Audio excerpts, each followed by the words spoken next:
murtiiwwan koree kanaan kennaman. Tokko lola dhaabuu ceasefire. Guyyaa har'aa amajjii 16/2011 irraa eegalee lolli gamalachuu akka dhaabbatu labsamee jira.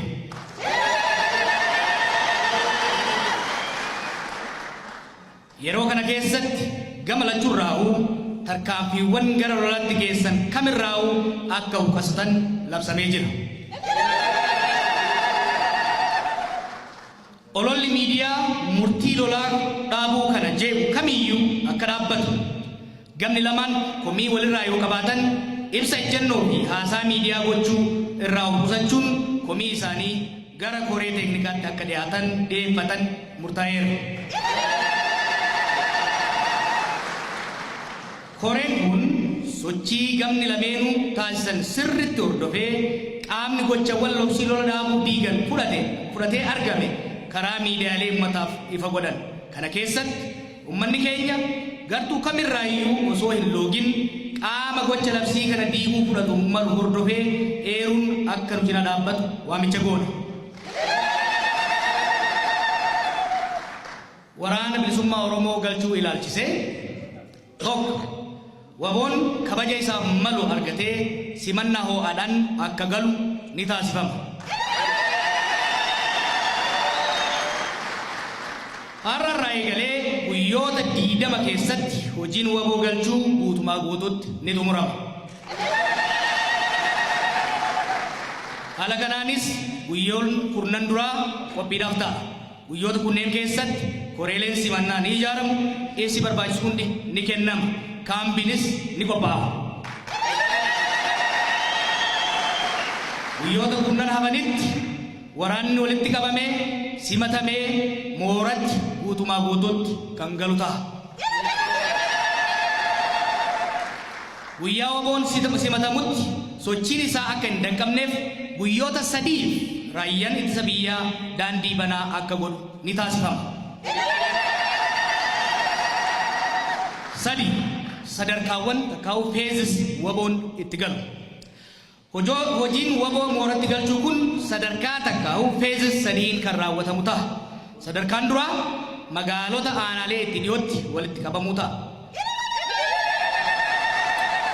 Itti aansee godinoota murtaa'aa irratti sirni simannaa ni gaggeeffama. Dhumarrattis kaambii qophaa'etti ni gala. Simannaa godhamu kanaafis gubbaarraa hamma aanaatti koreen ni dhaabbata. Baajatni barbaachisu ni ramadama. Simannaa irratti hoogganoonni olaanoo mootummaa kan abaa'oo, qondaalonni waraanaa gamalachuu fi abbootiin gadaa ni argamu. Erga waboon mooratti galee booda humni beekamtii mootummaa ala hidhatee socho'u kamiyyuu Oromoo fi Oromiyaa keessatti beekamtii hin qabu.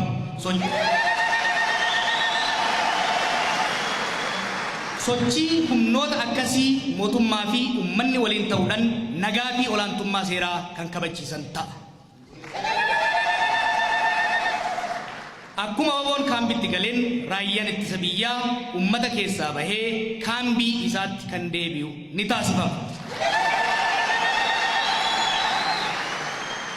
4 haala qabiinsa kaambii keessaa ilaalchise. 1 kaambileen kun iddoolee lolli itti godhamaa ture irraa kan fagaatan ta'u.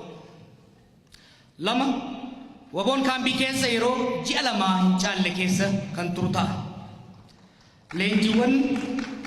Leenjiiwwan barbaachisaa ogeeyyota seeraatii fi dhimma nageenyaatiin kennama. Koreen teeknikaa kun haala qabiinsaa fi kunuunsa isaanii irratti yeroo yeroon hordoffii ni taasisa. Humna nageenyatti makamuu ilaalchise. Miseensonni waboo fedhii dhuunfaa isaanii akkasumas madaalliiwwan barbaachisaa hundi sirnaan godhamee kan fedhii qaban gara humna nageenyaatti, kanneen hafan immoo bu'uuruma fedhii isaaniitiin hojii dhuunfaas ta'ee siyaasaa barbaadanitti akka bobba'an kan godhamu ta'a.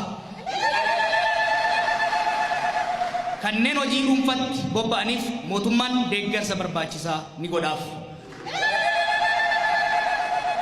6 miseensonni waboo yeroo waraana keessa turanitti badii akka dhuunfattis ta'e akka gareetti raawwatame hundaaf dhiifamni kan godhamu ta'a.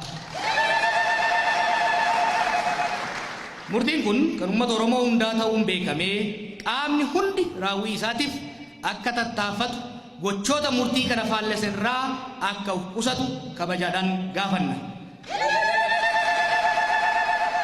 Kan murtii kana faallessee argame maqaa Waaqaatiin isin qabneerra. Muramte amajjii 16 2011 Amboo.